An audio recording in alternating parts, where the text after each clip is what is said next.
An interesting thing I've noticed, we're going to be quick in this segment. One thing I've noticed that surprised me, usually Tennessee goes to court, an athlete goes to court, everybody rallies around the big orange flag. We hate the law, we're for our guy. There is no more popular Vol over the last 10, 15 years than Zakai Zeigler.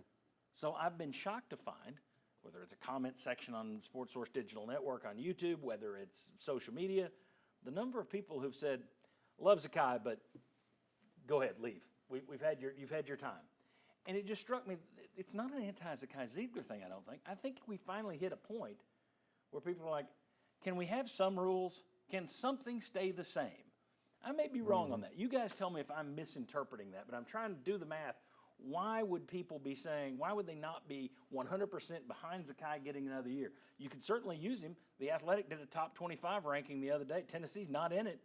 They were in the ones receiving votes, so you could use him. You love him, we know that.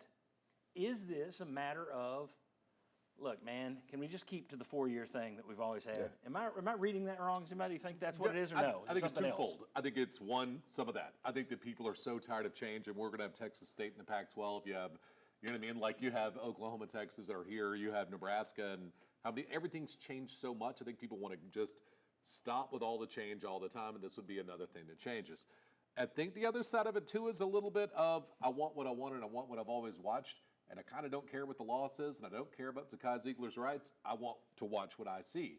And I think that's a little bit of where it is selfishly, we want things to be the way that they always have been, whether so it's really terrible for Zakai and illegal or not at the end of the day. I think what you're talking about is the big chunk of it. I also think some of it is, okay, the season ended. We rebuilt the basketball team best it could. Maybe it's great. Maybe it's not. Maybe it's out of top 25. And I think people say, okay, we're set.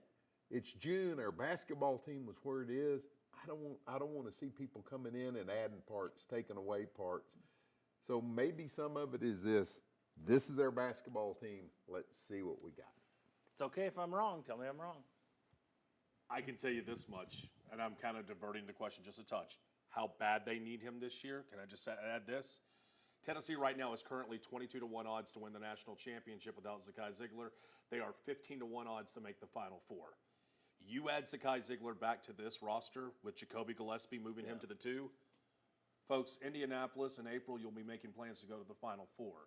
I don't know the reasoning behind fans that are saying, I just like my 4 to 5 years, whatever it is, your redshirt year, and then move on. But if there's 1 year I wish that this conversation, maybe we punt it down the road, you need Zakai if you're wanting to talk about Rick Barnes finally getting a Final Four for the University of Tennessee. Vince, I know you saw the same thing I've seen. You've been a little bit surprised by it as well. I saw it right away. Yeah. And that surprised me in the moment, but then you thought about it. I think it is part of what you're saying, but also the rule is probably going to change, but it hasn't changed yet, with the eligibility, the 5 for 5. So July 1? Yeah, but people were like, But Bob hit on the key point. I think the roster had been largely remade, and then you're going to add Zakai Zeigler. If they struck out in the portal, then I think people might have given in on that topic a little bit. But I do think overall people are kind of sick of just so many things being, so many of these rules that they knew about kind of being blown. Everything changes every minute, and I do think everything is just okay. Let's settle something. Okay, we got a basketball team. Let's do that. I think football. If you could get a better quarterback to come into UT in August, okay, it might help your football team. Yeah. But would people really want to see another thing change right as your season's getting ready to start? Do you notice how many scholarships Tennessee basketball has left? Unless it grows. Unless it goes to 15. As of this moment right now? Yeah, it's I was just surprised that of all the players, if you told me it was going to be this guy, I figured everybody would go to war for him. And I don't think, again, I'm not seeing anybody saying, get out of here, we're sick of it. It's not that. It's most of these people are saying, we love Zakai, but I'm fatigued with the change. When we say Vol for life, we don't mean you play for life. But that one stood out to me as a surprising reaction, because usually people rally around UT or their players no matter what.